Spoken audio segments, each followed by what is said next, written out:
are Locked On Seahawks, your daily Seattle Seahawks podcast. Part of the Locked On Podcast Network, your team every day.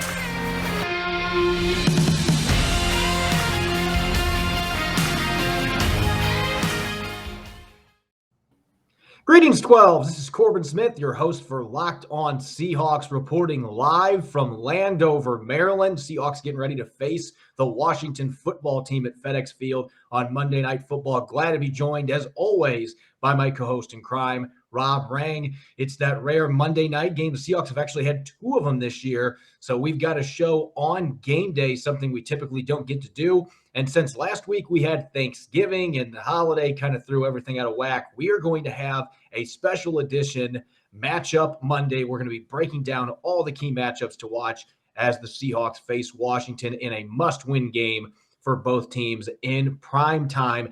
Thanks for making Locked On Seahawks your first listen every day. We are free and available on all platforms. Now for your lead story here on Locked On Seahawks. Heading into tonight's Week 12 matchup, the Seahawks are going to be shorthanded along the offensive line and at the running back positions. A pretty lengthy injury report released on Saturday heading into this football game. Damian Lewis, the starting left guard, will not play due to an elbow injury. They're also going to be without Jamarco Jones, who was placed on injured reserve due to a lingering back problem. He was the one that replaced Damian Lewis in Week 7 against the New Orleans Saints when he sat out that game. So Seattle's going to be down to their third-string guard. And, oh, by the way, Rashad Penny and Travis Homer have also been ruled out. So the only healthy running backs on the roster currently are Alex Collins and DJ Dallas. So again, going into this game against a Washington team that has been really good defending the run, they are going to be without their top two guards on the left side, and they're going to be down to two running backs in the backfield. Not a good situation against a team that's been playing really good football the last couple of weeks, Rob. Yeah, it's not a good situation. At the same time, I think that's going to makes it a fascinating decision for the Seahawks, whether they're going to go with the backup that they have gone previously with Kyle Fuller, of course, was the starting center at the beginning of the season, but also has some experience at guard, or with now I'm spacing on his name, with Phil Haynes, who was brought up from practice squad here just recently, and so he has an opportunity to play. I think that's going to be a fascinating decision by the Seahawks here, just because with Haynes, you have a guy who is a bulldozer at the line of scrimmage.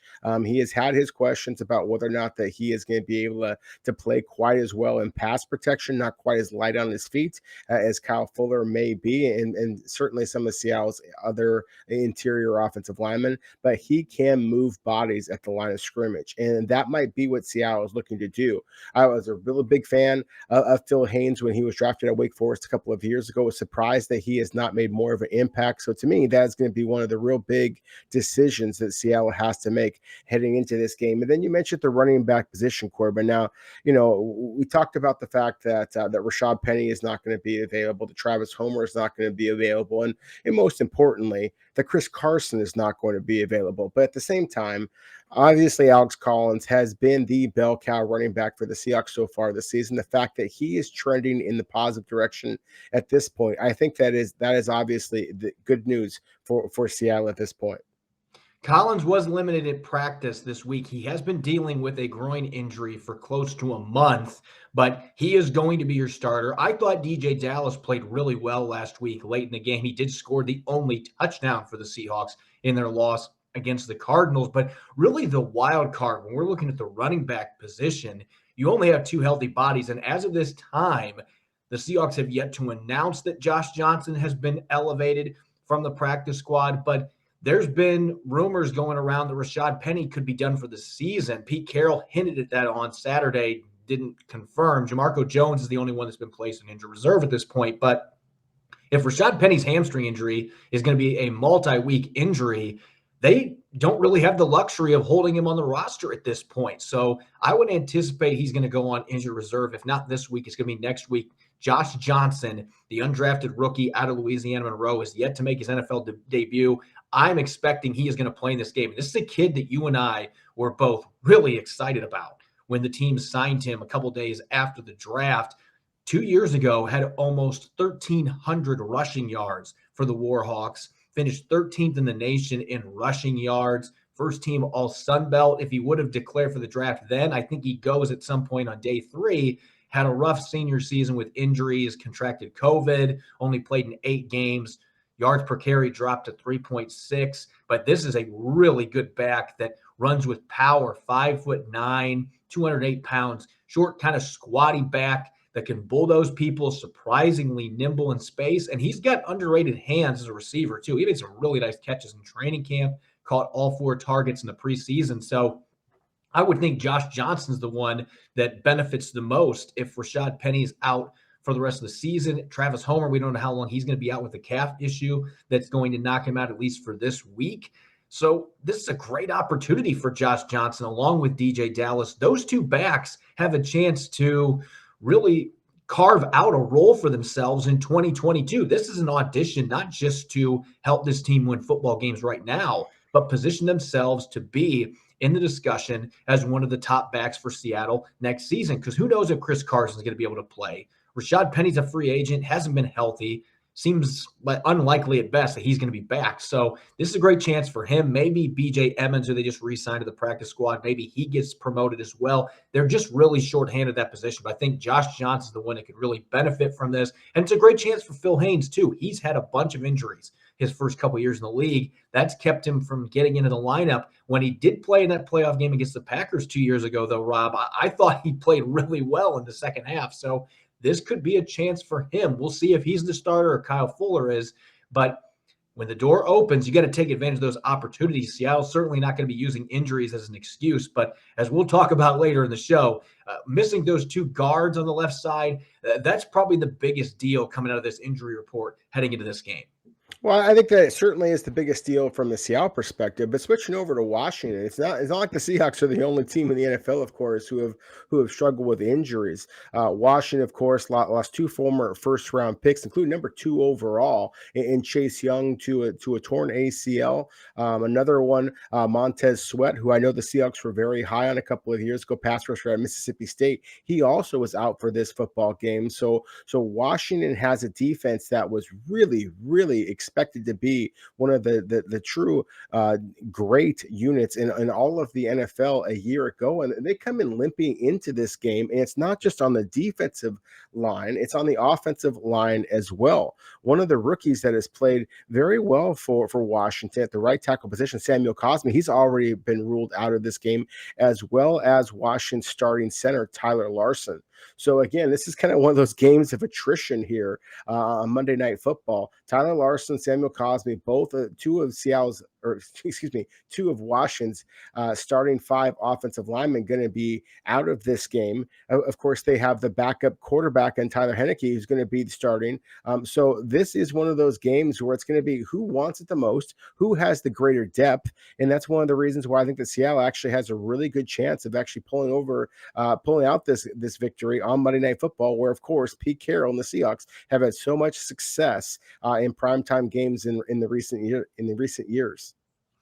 Perfect segue going into our matchup Monday. In just a moment, going to be looking at the Seahawks on offense going up against a Washington defense, as you mentioned, that's dealing with some injuries. But first, this episode is brought your way by DirecTV. You've got one device that lets you catch the game live, another that lets you stream your favorite shows. You're watching sports highlights on your phone, and you've got your neighbor's best friend's login for the good stuff. I want to tell you about a simple way to get all the entertainment you love without the aforementioned hassle, and it's a great way to finally get your TV together. It's called DirecTV Stream, and it brings your live TV and on-demand favorites together like never before, so you can watch your favorite sports, movies, and shows all in one place. That means no more juggling remotes and no need to buy another device ever again. And the best part, there's no annual contract. So get rid of the clutter and the confusion. Get your TV together with DirecTV Stream. You can learn more at directtv.com. That's directtv.com. Let's talk matchups, Rob. Normally, this is reserved for our Wednesday episode, but again, last week's schedule kind of got thrown out of whack because of a certain holiday called Thanksgiving. Got a chance to spend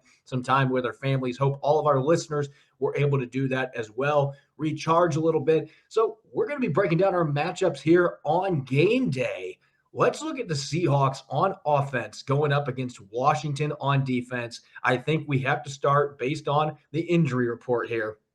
Seahawks interior offensive line going up against a Washington defensive front that they might be missing talent at the edge rusher positions, but they've still got a monster in the middle in Jonathan Allen, who I think has had one of the best seasons in the NFL among interior defenders, a player that just kind of gets disrespected, maybe because the team hasn't been very good, but he is a real monster in the middle. 10th best pass rush percentage NFL, according to Pro Football Focus. Might not rack up a ton of sacks, but he is going to put pressure on you from the interior. And oh, by the way, he might be going against a third string guard in Phil Haynes, who hasn't played in a regular season game in over a year, or Kyle Fuller, who is a center by trade, has played some guard. That is not a matchup that sets up well for the Seahawks going into this game. No, it certainly is not, buddy. And that's the thing is it may have been Thanksgiving last week, but I think that the Jonathan Allen and Deron Payne as well, former Alabama teammates, both former first-round picks, they might be licking their chops right now at this potential matchup here, because whether it be Phil Haynes or Kyle Fuller, it clearly is not going to be Seattle's starting left guard, Damian Lewis, at that spot. And because Seattle has struggled a little bit with the interior pass rush, because that's where one of the areas then which Russell Wilson has struggled historically as well, then yeah, I think that this is something to be very, very concerned about, and justifies being our number one matchup to watch here, with the game here just hours away from us. Deron Payne is a stout, short, stubby kind of a guy, a little bit like former Seahawks guy Brandon Mebane in the interior. But Jonathan Allen is a longer, leaner kind of a guy, 6'4", 310 pounds, long arms, great initial quickness, has some leaping ability, some lateral agility. If you were going to try and do little zone blocking and try to have the left tackle pinch down, the center pitch over to the left, that may not work against him, because Washington does do some fun things with their linebackers, as expected. When you got Jack Del Rio's defensive coordinator, Ron Rivera is the head coach, two former NFL linebackers themselves, then they are going to be able to try to kind of call in some intriguing things to get some pass rush on Russell Wilson. So to me, this is a fascinating matchup, and one that if Seattle's going to have any type of success, and they have to be able to at least neutralize the two former Crimson Tide stars in the middle. And I think one of the ways that you can do that is that you have to be able to create some type of third weapon in the passing game. Now, we've talked about this so many times before, whether it be Gerald Everett, but I really think one of the guys that the Seahawks should be looking to get involved would be D. Eskridge. I mean, you selected him in the second round for a reason. And so whether it be he or a guy like a Penny Hart, I look at Washington's cornerbacks on the outside, with Kendall Fuller, and then with William Jackson III, both former high round draft picks, both have great ball skills. Benjamin St. Juste out of Minnesota, that was one of the knocks on him as a rookie coming out of Minnesota. We talked about him a lot in the build up to the 2021 NFL draft, Corbin, because that might be somebody that Seattle likes. He has the length, he has the physicality, just doesn't have the ball skills. And so that might be somebody that Seattle might be able to try and target a little bit with their slot receivers. So regardless of whether it's D. Eskridge, whether it's Penny Hart, whether it's Freddie Swain, to me, this is one of those matchups that Russell Wilson and Seattle's third wide receiver needs to be able to exploit a little bit to try and take some of that pressure off the interior of the offensive line. And honestly, William Jackson has had a pretty rough first season in Washington. Now, the defense has been playing better the last couple of weeks, even with the injuries that they've suffered, including losing Chase Young. They've been playing a lot better, giving up 20 points per game the last two games. Before that, they were giving up 30 points per game in the first part of the season, one of the worst defenses in the league. And a lot of that was because the secondary was really struggling. And William Jackson, I think part of it's been that he is best known as a man coverage corner, and they haven't been playing a ton of man. This is still a pretty zone heavy defense. And so I look at him not being a super large cornerback. I do think DK Metcalf could have a pretty fun matchup there going against a player that in Cincinnati fared pretty well. But again, he's really struggled this first year in Washington. I like that matchup. And Washington has not been able to figure out the slot cornerback spot. They've been rotating guys there. They've been moving some of their outside corners into the slot occasionally, not doing things the way the Seahawks do where they keep two outside corners to one side. They've moved some of their players around, but regardless of who's in there, again, you mentioned D. Eskridge. I want to see him out there for more than 5 plays. That would be my first goal. Get him out there enough plays that it gives him an opportunity to get his feet under him a little bit. And maybe, just maybe, Russell Wilson will target him once. But we know what kind of an explosive athlete that he is. Former Indiana Mr. Track and Field, a player that was the number 1 player in the college football ranks last year in all-purpose yards per game. He's a dynamic player that they have not worked to get involved the last couple of weeks since he came back from a concussion. He looks like he's running well, looks like he's healthy. So get him involved. Obviously, Penny Hart, Freddie Swain also can get the job done from the slot. But this is a game you'd love to see a little bit of a coming out party from D. Eskridge, because if you could get that element added to this offense, it takes so much pressure off of the receivers on the outside and puts a lot more pressure on the defensive coordinator. Okay, now what do I do to stop this offense? Because I already feared those 2 guys on the outside. Now I got to worry about D. Eskridge. So I do think that this is a game against this opponent. Washington's given up a ton of touchdowns, 3rd most receptions to receivers this year.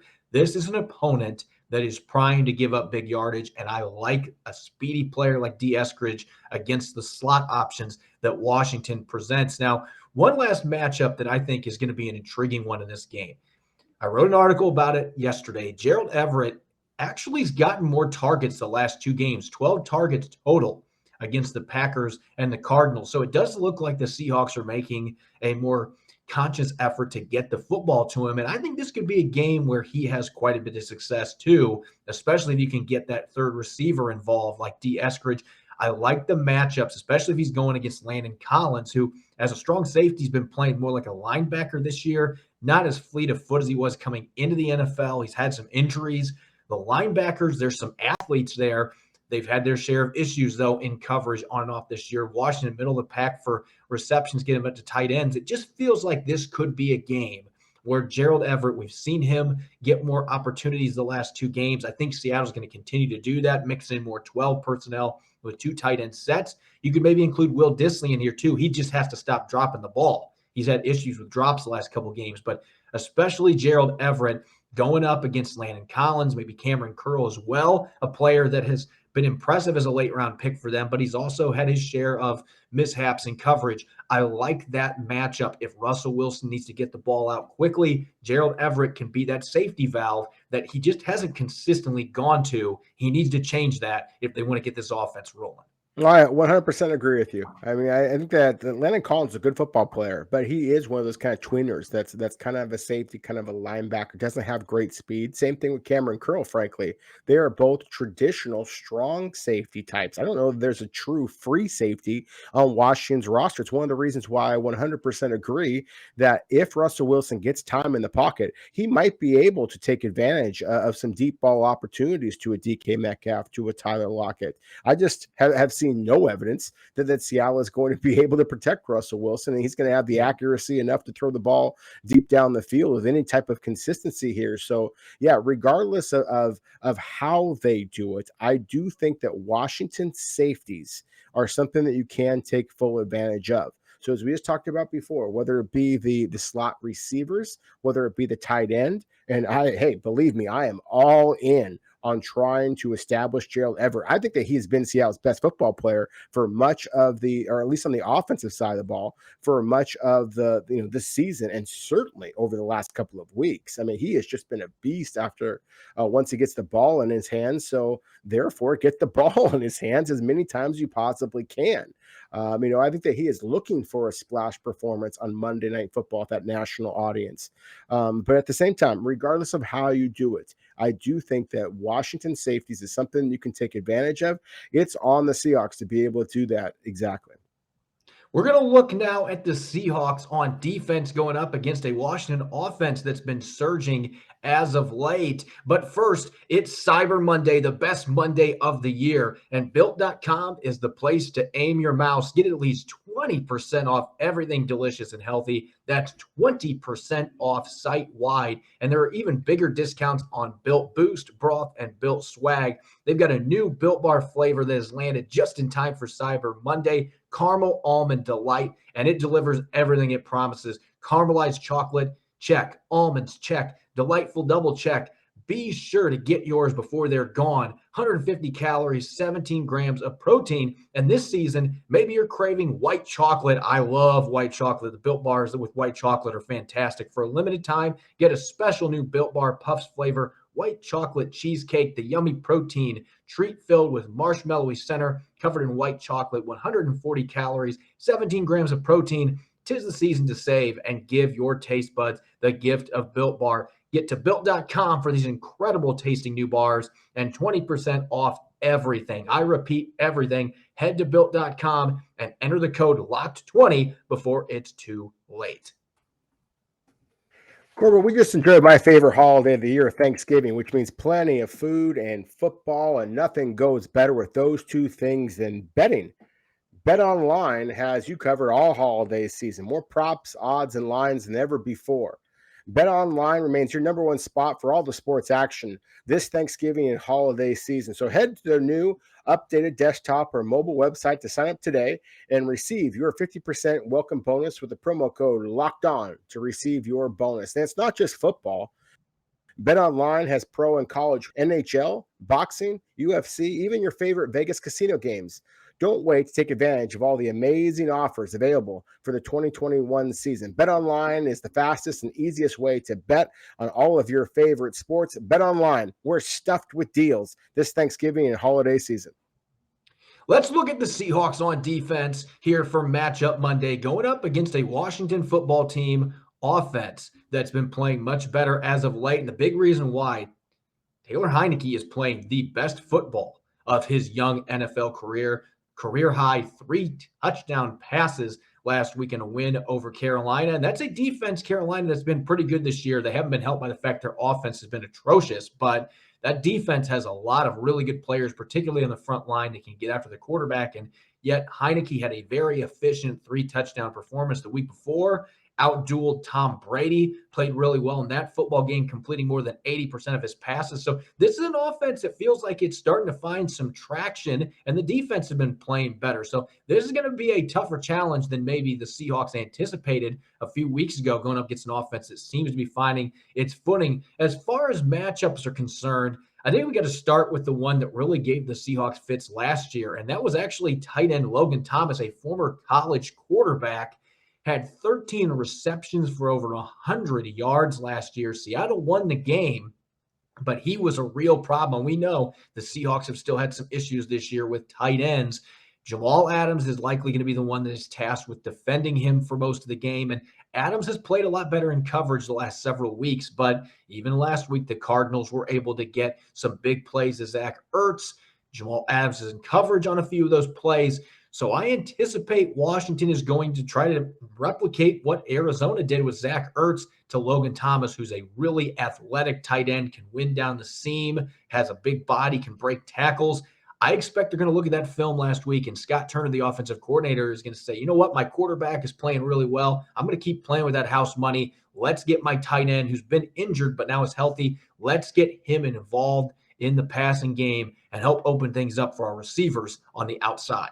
Yeah, and those receivers on the outside might get a little bit better too, with both not only Logan Thomas being able to come back potentially from this game, but Curtis Samuel, a splashy player that Washington signed away from Indianapolis Colts, also is trending in the right direction. Is expected to have at least be on a pitch count, according to Teron Rivera for this game as well. So, we kind of focused in on some of the Seahawk friendly injury reports coming out of the nation's capital in the first quarter, but Washington has some of their more dynamic skill position players that are likely to be available. And you mentioned something about Tyler Heinicke that I just want to kind of go back to the fact that he did outduel Tom Brady, that he did face down a fearsome Carolina pass rush, and now Washington's won 2 games in a row with their backup quarterback, whereas Seattle has kind of floundered here in recent weeks. Washington is absolutely soaring at this point, and that's one of the biggest reasons why is because of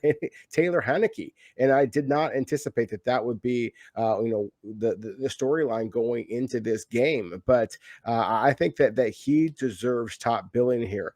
Logan Thomas, I think, again, is a terrific player, as you mentioned. His size, his speed, his athletic ability, the fact that he has had success against Seattle in the past. I think that it is just the MO across the league that you have to basically start with the tight end position when you're facing against, a Ken Norton and a Pete Carroll coached defense here with the Seahawks. And Logan Thomas absolutely can do that.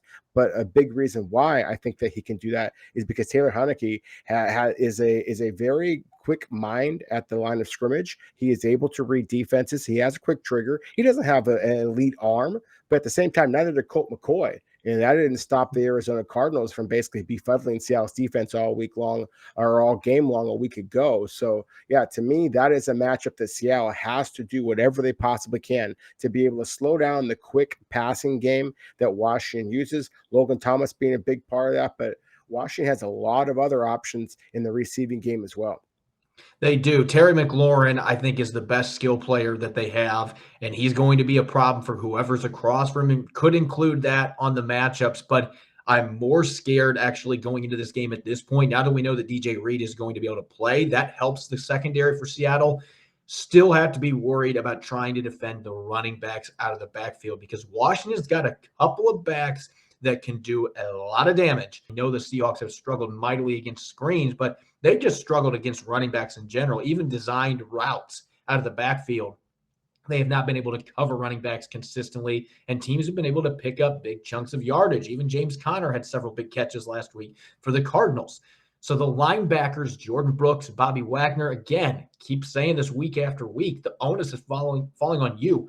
You're going to get some matchups against running backs in the passing game. You've got to do a better job getting those screens snuffed out, getting those ball carriers down to the ground, at least forcing them back into your teammates so that you can limit the damage after the catch. They have not been able to consistently do that during the first 10 games of the season. You want to win against Washington, you got to deal with Gibson, J.D. McKissic, who Seahawks fans know really well. Maybe not the explosive home run threat that Gibson is, but he is certainly a dynamic player out of the backfield, did some nice things in his brief time in Seattle. He can be a weapon in the screen game and the passing game in general as well.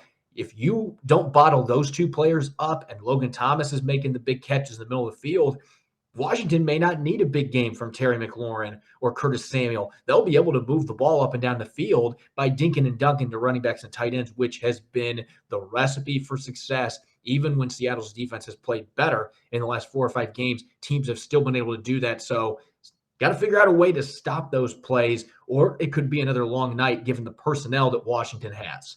Again, 100% agree with you. I think that's the MO, how to stop the Seahawks is be able to, kind of drop back and try to stop the big play over the top when you are playing defense against Russell Wilson, because he is such an exceptional deep ball thrower. But when Seattle is playing defense, then just kind of dink and dunk and matriculate your way down the field with those short passes, because again, Seattle has shown an inability to be able to stop those things, and it obviously keeps the ball out of Russell Wilson's hand. Now, we know that Seattle's offense has struggled here recently, but that is what a defensive-minded head coach, Ron Rivera, is going to very much want to do. So I think that it is critical for Seattle to try to take away the easy throws for Taylor Heinicke first, and that being those little dump offs to Logan Thomas, to Antonio Gibson, to to J.D. McKissic, and basically take away that short to intermediate passing game and force Heinicke to throw the ball deeper to a receiver in Curtis Samuel, who again has a lot of talent, but there has not been much time for him to develop any kind of rapport with Heinicke. And I 100% agree with you. Terry McLaurin is absolutely a terrific football player, that if he played with a more formidable quarterback, I think that he would be among the league leaders in just about every different category that there is. He is a really good football player, and certainly Seattle having DJ Reed back helps. But at the same time, I think that Seattle could do basically everything that they wanted to do as far as defensively, be able to slow down that short intermediate game, and they still could get beat in this football game.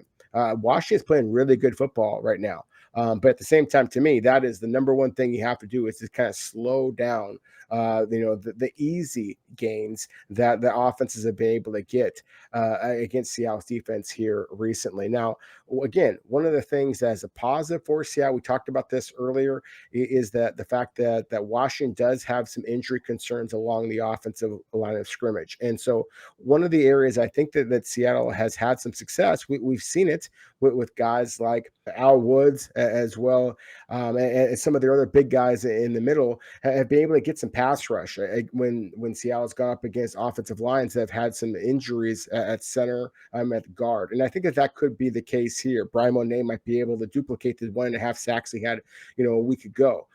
Because of the fact that with Tyler Larson being out, the Washington has Keith Ismail, and he's a kid from San Diego State a couple of years ago who, again, is a big physical guy, but he's not really light on his feet. You might be able to get some interior pressure in Tyler Heineke's face. But I also think that the right tackle position, that's something that Seattle has to take advantage of. Cosme, the rookie out of Texas, has been basically a huge find for Washington. But at the same time, you look at his backups, Cornelius Lucas.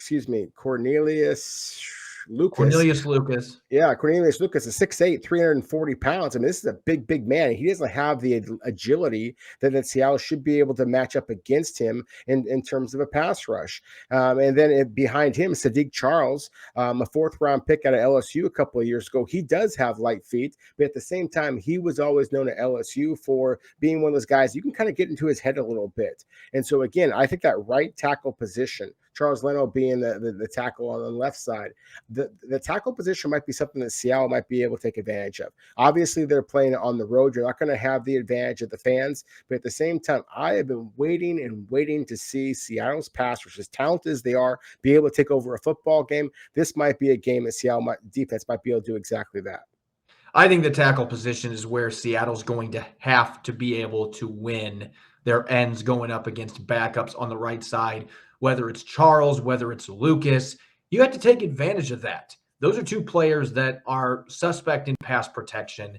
I think you can capitalize on that. I think Alton Robinson, this is a game where you let him go. He actually did some really nice things against Washington last year when Seattle went to FedEx Field and won that game. And Carlos Dunlap going up against Charles Leno. Leno has played really well for Washington. He has been one of the more underrated tackles in the NFL for a long time. Played in some bad Bears teams, but was one of the few standouts they had on an offense that just couldn't consistently score points. He has always been a reliable left tackle, but Carlos Dunlap, you need to have a big game. It's time to go get some sacks. If you want to put Washington behind the 8 ball, you've still got a quarterback in Taylor Heinicke who is a backup by trade. I don't think he's a franchise quarterback. He's played well as of late. You can still force him into some bad decisions, though, and you can get him flustered if you can get some pressure. I don't think this is a team that would be very smart to blitz a ton just because of the options they have to dump off in the backfield and their quick throws at tight ends, but you can get that edge rush going, especially with the right tackle position, having a second or third stringer in the lineup. Those edge rushers, Darrell Taylor, I'm looking at you as well. They've got to find a way to get to Taylor Heinicke, force him to unload the football when he doesn't necessarily want to. I still think you can get him to uncork some bad throws. He's thrown the 4th most interceptions in the NFL this year. He will throw interceptions. He'll give you chances to get picks. Get some pressure on him and make it happen. So I think that might be the most important matchup in the entire game for Seattle in terms of one that they should be able to win. That pass rush has not been able to get the job done consistently enough this year. Get it done on Monday night. You got a chance to get the victory, and it puts the offense for Washington in a difficult spot where they can't get as many of those dump offs to the tight end and to the running backs when you're able to get some quick pressure. They've got to find a way to do that, particularly off the edge. Thanks for making Locked On Seahawks your first listen every day. Now make your second listen to the Locked On Bets podcast, your daily one-stop shop for all your gambling needs. Locked On Bets is hosted by your boy Q with expert analysis and insight from Lee Sterling. You can follow me on Twitter at Corbin Smith NFL. You can follow Rob at Rob Rang. Make sure to check out Locked On Seahawks on Apple Podcasts, Google Podcasts, Spotify, and the all-new Odyssey app. That's AUDACY. When we return for our Tuesday show, going to have some takeaways from tonight's Monday night matchup. Hopefully going to be breaking down a Seahawks road victory in prime time. Enjoy the game tonight. Go Hawks.